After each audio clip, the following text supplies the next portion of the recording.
Hello guys, welcome back to our channel. My name is And Mani my name is Mani. and you're watching दिल Dil से Se React. तो guys आज हम बड़ी ही interesting video करने वाले हैं। वीडियो का टाइटल है जिना से पैदा हुआ बच्चा। इस्लाम में मतलब कुरान में जिना से पैदा हुए बच्चों के लिए क्या बोला गया है, क्या इसके लिए कोई सजा है या कितना बड़ा गुनाह है ये। मतलब मेरे हिसाब से जिना करना तो बहुत बड़ा गुनाह है। गुनाह है। हाँ, तो बड़ी इंटरेस्टिंग वीडियो होने वाली है और हमें भी काफी नॉलेज मिलने वाली है कि इस्लामिक रिचुअल के अकॉर्डिंग कि जिना से पैदा हुआ बच्चा इस्लाम में कैसा है। तो बिना देरी किए वीडियो को स्टार्ट करते हैं। Let's start. सोचिए एक बच्चे के बारे में, एक नया पैदा हुआ बच्चा, नरम, मासूम, बेबस, कपड़ों में लिपटा हुआ, इस दुनिया में आकर अपनी पहली आवाज में रोता हुआ।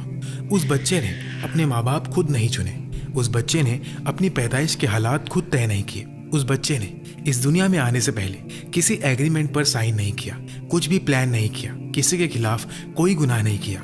ये बच्चा बिल्कुल वैसे ही इस दुनिया में आया जैसे हर इंसान आता है, एक रूह के साथ जो अल्लाह ताला ने इसमें फूंकी, जिसे फरिश्ते लाए और जो लौहे महफूज में दर्ज है। और फिर भी तारीख में और आज भी बहुत सी मुस्लिम कम्युनिटीज में इस बच्चे के साथ ऐसा सुलूक किया जाता है जैसे इस पर कोई ऐसा बोझ हो जो इसने कभी मांगा ही नहीं था। इसके बारे में छिप छिप कर बातें की जाती है, इसे अलग कर दिया जाता है, इस पर एक ऐसा लेबल लगा दिया जाता है जो कभी हटाया नहीं जा सकता। इसे एक ऐसे गुनाह की सजा दी जाती है जो इसका था ही नहीं। क्या ये इस्लाम है? क्या कुरान ये कहता है? क्या नबी अलैहिस्सलातु वस्सलाम ने ये सिखाया? क्या इस उम्मत के बड़े स्कॉलर्स ने गहराई से मुताल्ला करने, गौर और फिक्र करने और अल्लाह के डर के बाद यही नतीजा निकाला? जवाब, जैसा कि आप अभी जानने वाले हैं, बहुत से लोगों को हैरान कर देगा। ये उन बातों को चैलेंज करेगा जो मुसलमान खानदानों और मुआशरों में नस्लों से चली आ रही है। ये हमें एक ऐसी चीज देखने पर मजबूर करेगा जो हमें बेचैन कर सकती है। आज हम सवाल करेंगे, आज हम वापस असल सोर्सेस की तरफ जाएंगे, आज हम कुरान, सुन्ना और स्कॉलर्स के पोजीशंस के साथ बैठेंगे और पूछेंगे कि इस्लाम जिना से पैदा होने वाले बच्चे के बारे में हकीकत में क्या कहता है। आगे बढ़ने से पहले कमेंट्स में ये जरूर बताएं कि आप इस वक्त किस शहर या किस मुल्क से इंटरेस्टिंग टॉपिक है यार ना? और अगर आप इस्लाम से मोहब्बत करते हैं और इस खूबसूरत दीन का सच जानना चाहते हैं तो इस चैनल को सब्सक्राइब करें और बेल आइकन दबाएं ताकि आप कोई वीडियो मिस ना करें। तो चलिए शुरू करते हैं। ये कोई आम टॉपिक नहीं है, ये एक ऐसा टॉपिक है जो कानून, थियोलॉजी, रूहानियत, इंसानी इज्जत, गुनाह की फितरत, मासूमियत की फितरत, अल्लाह की रहमत और मुस्लिम कम्युनिटीज की जिम्मेदारियों से जुड़ा है। ये एक ऐसा टॉपिक है जिसने असल इंसानों को असल तकलीफ दी है। वो बच्चे जो मुसलमान मुआशरों में ऐसे शर्म के बोझ तले बड़े हुए जो उन्होंने कभी कमाया ही नहीं था, उन्हें उन हुकूक से महरूम रखा गया जो उनका हक था और उन जगहों से निकाल दिया गया जहां आना उनका हक था। अल्लाह ताला सूरह फातिर की आयत नंबर 18 में फरमाते हैं, कोई बोझ उठाने वाला किसी दूसरे का बोझ नहीं उठाएगा। ये कोई मशवरा नहीं है, ये एक इलाही ऐलान है। कोई बोझ उठाने वाला किसी दूसरे का बोझ नहीं उठाएगा। यहाँ इस्तेमाल होने वाला अरबिक लफ्ज विज्र खास तौर पर गुनाह, अखलाकी वजन और गलती के बोझ की तरफ इशारा करता है।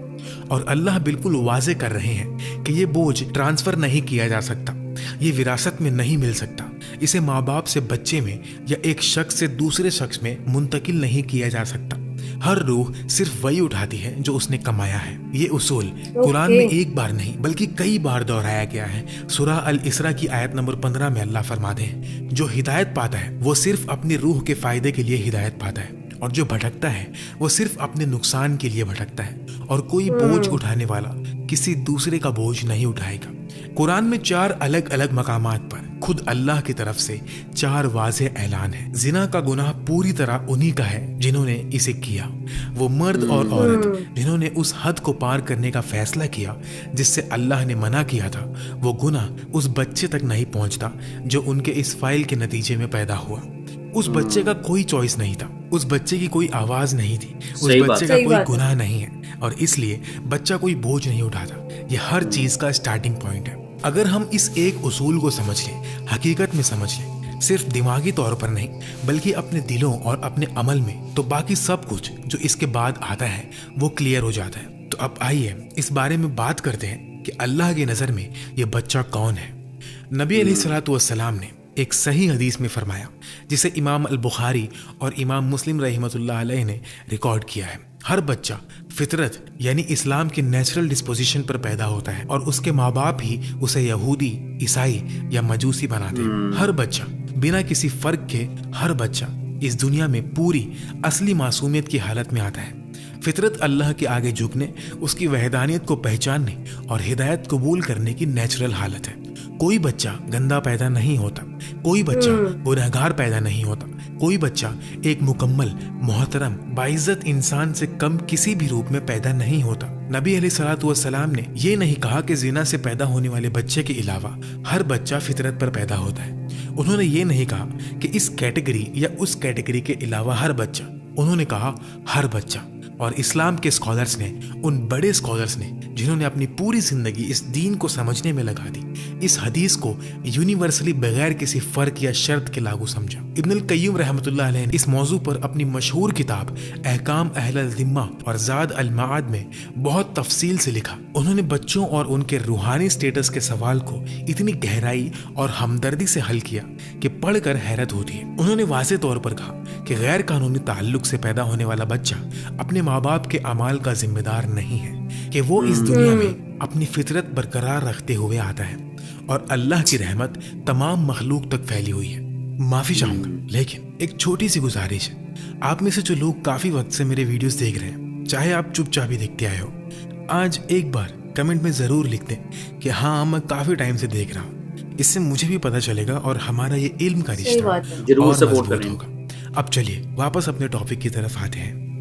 اب آئیے تھوڑا اور گہرائی میں چلتے ہیں۔ آئیے نسب یعنی لینیج کے سوال کو دیکھتے ہیں، اور یہی وہ جگہ ہے جہاں بہت سے لوگ کنفیوز ہو جاتے ہیں، جہاں کلچرل رسمیں قانونی احکامات کے ساتھ الجھ جاتی ہیں، اور جہاں زیادہ تر تاریخی بحث ہوئی ہے۔ اسلامک فقہ میں اسکالرز نے زنا سے پیدا ہونے والے بچے کی قانونی حیثیت پر بڑی سنجیدگی سے بات کی ہے۔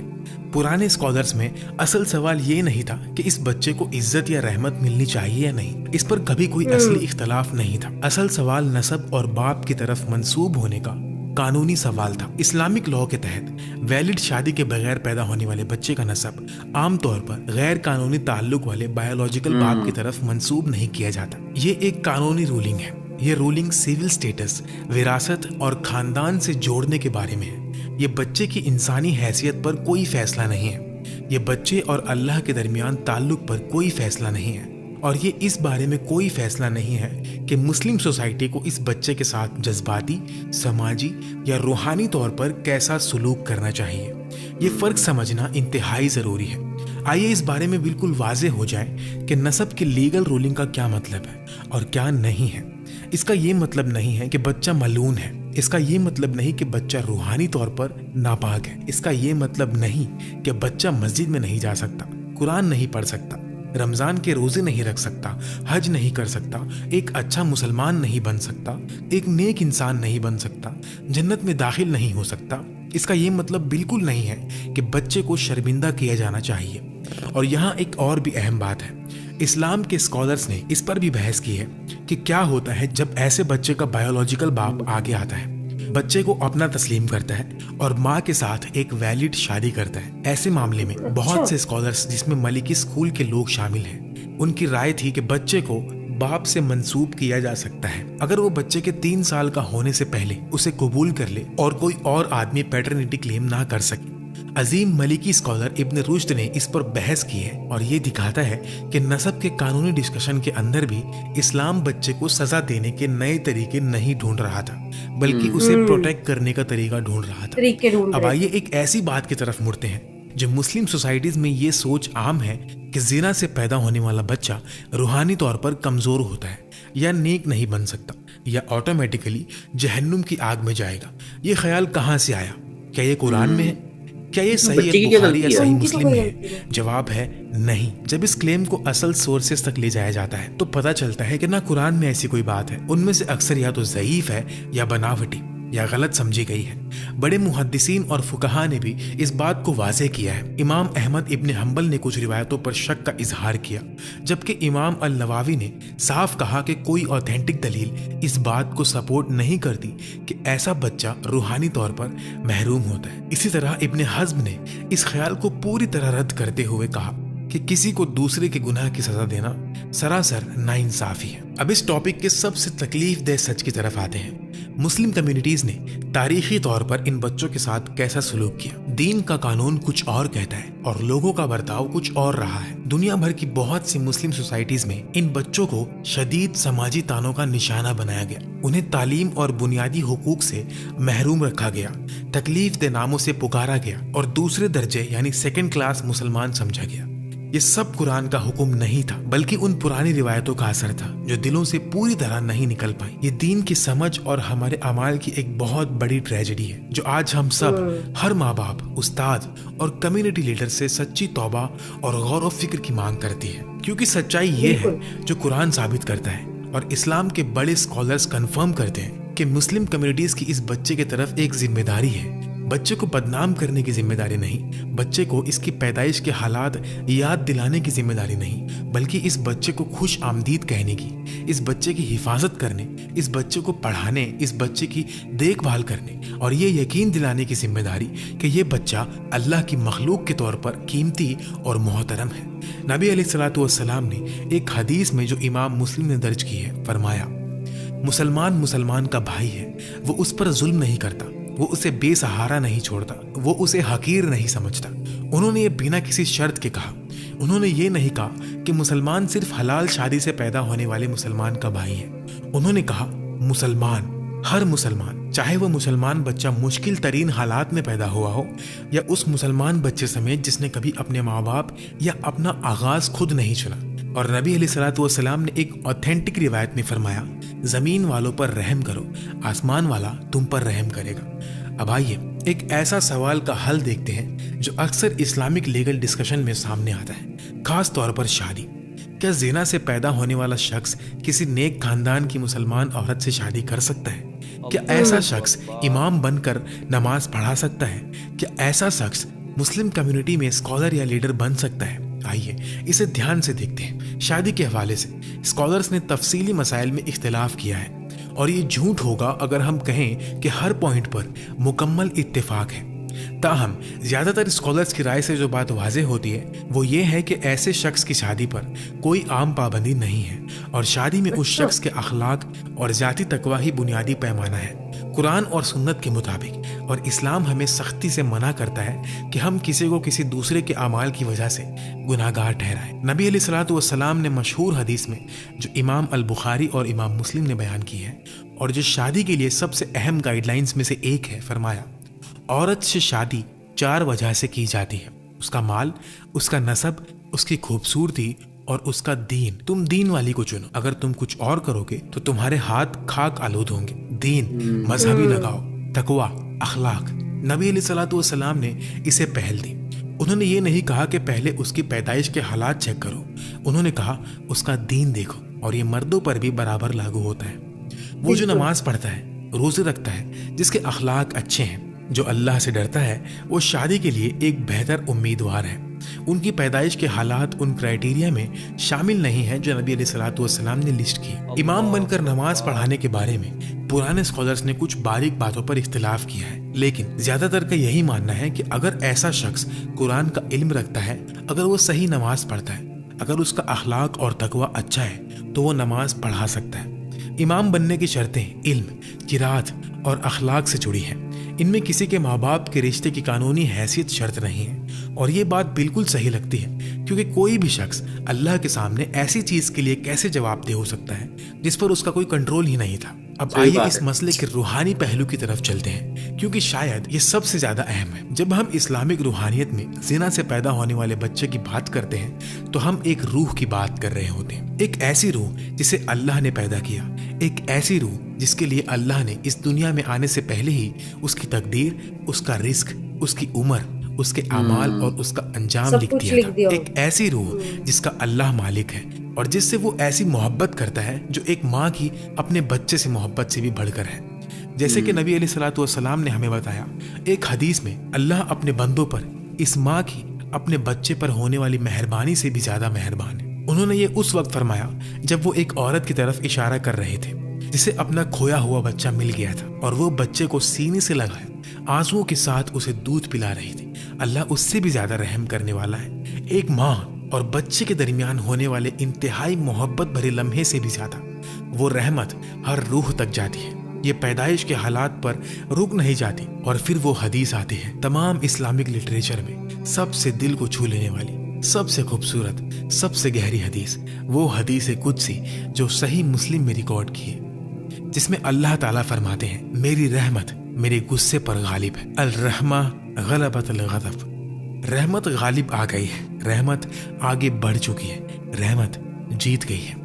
जब हम कयामत के दिन के बारे में सोचते हैं तो इस डिस्कशन का एक और बहुत गहरा पहलू सामने आता है। कुरान बिल्कुल वाज़ेह है कि उस दिन हर रूह अल्लाह के सामने अकेली आएगी। कयामत के दिन किसी के पैदाइश के हालात की कोई अहमियत नहीं होगी। जो अहमियत सही बात रखेगा वो ये होगा, क्या तुमने ईमान लाया, क्या तुमने नमाज पढ़ी, क्या तुमने मेन रोज़े बात रखे, ये क्या तुमने सदका किया, क्या तुमने लोगों के साथ नरमी से सलूक किया, क्या तुमने इल्म हासिल किया, क्या तुमने गलती करने पर तौबा की, क्या तुमने अल्लाह और उसके रसूल सल्लल्लाहु अलैहि वसल्लम से मोहब्बत की। यही सवालात हैं। अब आइए इस बात को मुख्तसर और सीधे तौर पर समझते हैं। इस्लाम मुस्लिम मुआशरे से ये मांग करता है कि शादी के बगैर पैदा होने वाले बच्चों के साथ इंसाफ और रहम का बर्ताव किया जाए। सबसे पहली जिम्मेदारी उनकी बुनियादी ज़रूरतें पूरी करना है। खाना, कपड़े, रिहाइश और हिफाजत, यह हर इंसान का हक है। और अगर माँ के पास वसाइल ना हो तो खानदान और फिर पूरा मुआशरा ज़कात और सदका के ज़रिए इस जिम्मेदारी को उठाता है। दूसरी जिम्मेदारी तालीम है। इल्म हासिल करना हर मुसलमान पर फ़र्ज है। इसलिए किसी बच्चे को उसकी पैदाइश की वजह से तालीम से महरूम करना बिल्कुल गलत है। तीसरी जिम्मेदारी जज्बाती और नफ्सियाती हिफाजत है। इस्लाम सिखाता है कि बच्चों के साथ रहम, मोहब्बत और इज्जत का बर्ताव हो ताकि वो अपनी कीमत और इज्जत को महसूस कर सके। हर बच्चा इज्जत वाला है क्योंकि वो आदम अलैहिस्सलाम की औलाद है। चौथी जिम्मेदारी ये है कि मुआशरा अपने अंदर के गलत तासुरात को दूर करे। इमाम और स्कॉलर्स और खानदान सब पर यह फर्ज है कि वो इन बच्चों के हुकूक को वाज़े करें और उनके साथ इंसाफ को फरोग दें। हकीकत ये है कि स्टिग्मा ना गुनाह को रोकता है ना मसला हल करता है, बल्कि एक मासूम बच्चे को तकलीफ देता है। इस्लाम ऐसे जुल्म को रिजेक्ट करता है और इंसाफ, रहम और बराबरी की तालीम देता है। इस्लाम सिर्फ बच्चे ही नहीं बल्कि उसकी माँ के लिए भी रहमत और उम्मीद का पैगाम देता है। जिना बेशक एक बड़ा गुनाह है, लेकिन अल्लाह ने तौबा का दरवाजा हमेशा के लिए खुला रखा है। सूरह अज़-ज़ुमार आयत नंबर 53 में वाज़े तौर पर फरमाया गया कि अल्लाह तमाम गुनाहों को माफ कर देता है अगर बंदा सच्ची तौबा के साथ उसकी तरफ लौट आए। इसलिए ऐसी माँ के लिए मायूसी नहीं बल्कि वापस आने का रास्ता है। जो बच्चा पैदा होता है वो सजा नहीं होता बल्कि एक इंसान है जिसके अपने हुकूक, अपनी पहचान और अपनी तकदीर होती है। अगर माँ हिम्मत के साथ उसकी परवरिश करती है, उसे दीन और अच्छी तालीम देती है तो ये एक बहुत बड़ा नेक काम है जिसका अजर अल्लाह के पास महफूज है। इसके साथ ही ये दुनिया आजमाइश की जगह है। हर इंसान मुख्तलिफ हालातों में पैदा होता है और हर किसी का इम्तिहान अलग होता है। किसी बच्चे का मुश्किल हालत में पैदा होना उसकी सजा नहीं बल्कि एक टेस्ट है और उसके पास भी वही मौका है कि वो अपनी मेहनत और ईमान के जरिए अल्लाह के करीब हो सके। इस्लाम हमें ये भी सिखाता है कि किसी का माजी उसकी हमेशा की पहचान नहीं होता। सच्ची तौबा इंसान को बिल्कुल नया बना देती है। इसीलिए ना माँ को हमेशा के लिए उसके गुनाह से जोड़ना ठीक है और ना बच्चे को किसी दाग के साथ देखना। हर इंसान इज्जत के साथ पैदा होता है और उसके पास जन्नत तक पहुंचने का पूरा इम्कान होता है। अल्लाह हमें हिदायत दे कि हम एक दूसरे को उसकी नज़र से देखें, रहमत और इंसाफ के साथ। वो हर बच्चे की हिफाजत करे, हमारा दिल खोल दे और हमें क़यामत के दिन जन्नत में नबी अलैहिस्सलातु वस्सलाम की सोहबत नसीब करे। आमीन। तो गाइज बहुत ही इंटरेस्टिंग वीडियो थी, मतलब इतना इंफॉर्मेटिव थी बहुत ज्यादा। इतना बढ़िया टॉपिक है ये, मतलब कि जिना से पैदा हुआ बच्चा, कुरान में इसके बारे में क्या कहा गया है, क्या इसके लिए कोई सजा है बच्चे को? तो देखो कुरान में साफ साफ कहा गया है कि बच्चे की इसमें कोई गलती नहीं है, कोई कसूर नहीं है उसका। बच्चा अगर दुनिया में आया ना तो वो अल्लाह ताला की रहमत से आया है, अल्लाह ताला की मर्जी थी, वो दुनिया में आना उसको जरूरी था। बच्चे को जो सजा दी जाती है दुनिया से वो गलत है।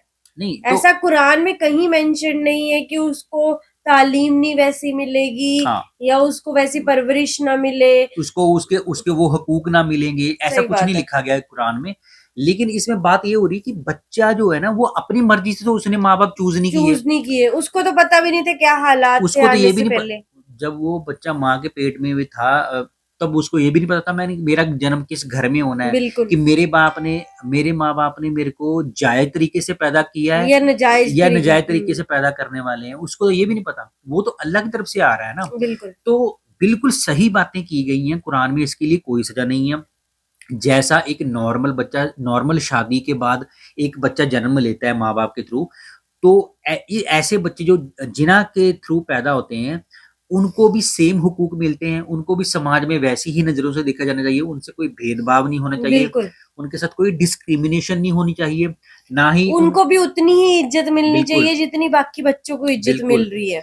मतलब ऐसा नहीं होना चाहिए कि ऐसे बच्चों का आप मतलब कोई लोग गलत फायदा उठाएं, ऐसा बिल्कुल नहीं, क्योंकि ये गुनाह माना गया है कुरान में। बिल्कुल, बच्चे को तो कोई सजा नहीं मिलेगी, लेकिन जो बच्चा बंदा करेगा उसको हाँ, जरूर सजा जो मिलेगी। ऐसे बच्चों का फायदा उठाता है या उनसे काम करवाता है, मजदूरी करवाता है बिना मतलब के, जबरदस्तियां करता है कि यार इसके तो माँ बाप भी ऐसे ही छोड़ के चले गए, इसको ये जो जिन्ना से पैदा हुआ है, करते हैं ना कई लोग।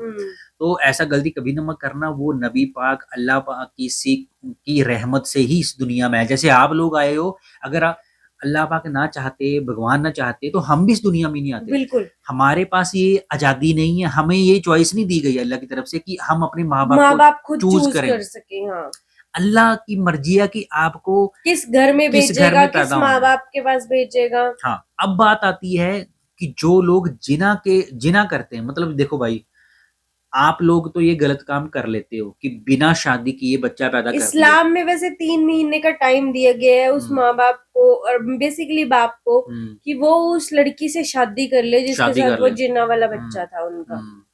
पर देखो यार, मैं तो एक बात बोलूंगा, एज ए ह्यूमन बीइंग, जब आप लोग ऐसा करते हो, स्पेशली एक मेल को मैं स्पेशल, क्योंकि मैं एक मेल हूं, तो मेरे को पता है कि ये चीजें नहीं होनी चाहिए। क्यों नहीं होनी चाहिए? देखो, ऐसा करने से पहले तो आप उस लड़की की लाइफ खराब कर रहे हो, बिल्कुल, सेकेंडली आप अपने लिए भी अपने पैरों पे कुल्हाड़ी मार रहे हो, क्योंकि समाज आपको उस चीज के बाद आपको उस उस नजर से नहीं नजर से देखेगा, कभी नहीं देखेगा। आपको एक क्रिमिनल की तरह देखा जाएगा। थर्ड, आप सबसे बड़ा जो गुनाह करते हो, जो जिसकी कोई गलती नहीं है, बेचारे मासूम की जिंदगी तबाह कर देते तबाह हो आप। करती है। हाँ। वो बेचारा जन्म लेने से पहले ही अनाथ हो गया एक हिसाब से, जब आप ऐसे काम करते हो। तो भाई प्लीज हाथ जोड़ के विनती है, इस्लाम में जो बातें बताई गई हैं उनको सही से फॉलो करो यार।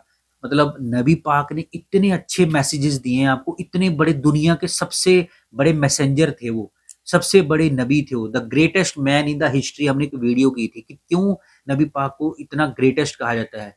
तो लोगों ने उनका लोहा माना है नबी पाक का, तो ऐसा लोग काम मत उनको किया करो आइडियल चूज करते हैं यार। अपना। 2 मिनट की एक काम वासना के चक्कर में इतना बड़ा गुनाह, जिसकी सजा आपको नरक में नहीं मिलेगी, मतलब हेल में, बहुत बदतर हाँ, मौत मिलेगी नरक उस में भी बंदे को। आपको जगह नहीं मिलेगी। इतना बुरा हाल होगा आपका, मतलब जो भी ये काम करता है। चाहे ये जरूरी नहीं है कि इस्लाम में, किसी भी कहीं भी मजहब, किसी भी धर्म में, चाहे हिंदू है, चाहे मुसलमान है, चाहे सिख है, चाहे ईसाई है, कोई भी मजहब है, मतलब ऐसे नजायज काम मत करना भाई। ये इतनी बद्दुआ लगेगी ना उस बच्चे की, हाय लगी, और वो अल्लाह ताला वो देखता है, वो रगड़ देगा आपको। सच में ये मैं बोलता हूँ, आप नमाज पढ़नी पढ़ो, नहीं पढ़नी ना पढ़ो, लेकिन पर ये ये गुनाह काम मत मत करना। करो। हाँ, हाँ, बिल्कुल सही बात है। तो गाइस, उम्मीद करता हूँ आपको ये मैसेज मतलब मिल गया होगा कि ऐसे काम करने वालों को सावधान हो जाना चाहिए, और ऐसे बच्चों को अच्छे से ट्रीट किया जाना चाहिए सोसाइटी में, क्योंकि उस बच्चे की कोई गलती नहीं है उस बच्चे की। बिल्कुल। तो गाइस, उम्मीद करते हैं आपको अच्छा मैसेज मिला होगा। तो इसी गुड नोट के साथ वीडियो को एंड करते हैं, मिलते हैं नेक्स्ट वीडियो में। तब तक आप लोग अपनी फैमिली का ख्याल रखिए, अपने बच्चों का ख्याल रखिए, अच्छा खाइए, अच्छा पाइए। मिलते हैं नेक्स्ट वीडियो में, तब तक के लिए साइनिंग ऑफ।